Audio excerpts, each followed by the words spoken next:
Okay, alright. So kita dah settle kat kebun tadi. So sekarang ni dah set up kolam semua. Budak-budak ni apa lagi, masuk enjoy kolam Tengok tu, kakak Khadijah, dia sebagai orang kata Kak Long lah, pasang set kolam kecil, monitor saya, Airin, Zil, Embun dengan Khawla. Okay, ni pula satu angle view lain. Tengok diorang main. Bapak-bapak biasalah, monitor kerja dia. Tengok tu, Khawla susun glove 3.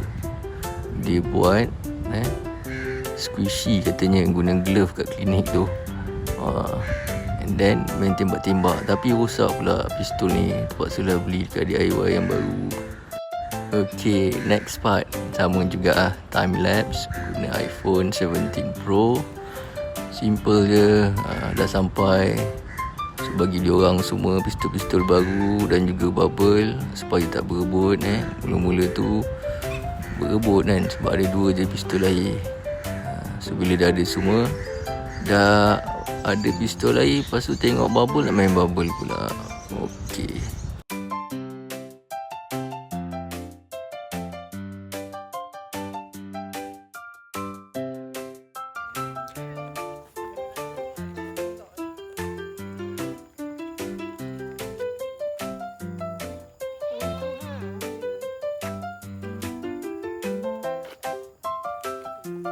Okay, bersuap petang. Drama tu apa tu? Dia tengah negotiation lah. Bersuap di kampung Lada, Ombau. Semangat yo.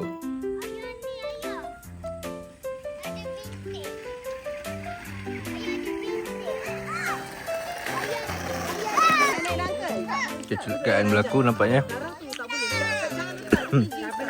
Berapa injury.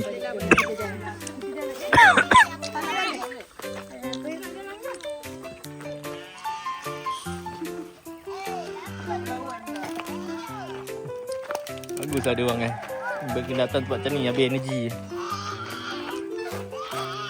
Mana satu kambing biri. Banyak lah.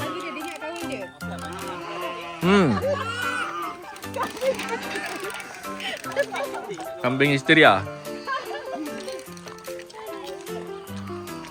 So kita nak jogging sikit.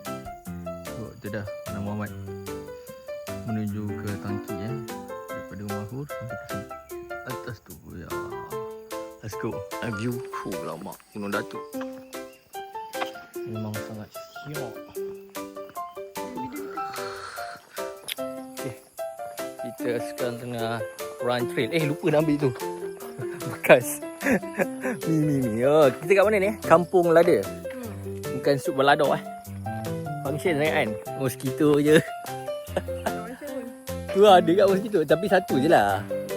Ni tali air tadi cantik lah. Okey. Gambar 1, 2, dekat sini. Gambar lengur tangan ni. Okay, dah nak balik dah. Alright, last daripada ni.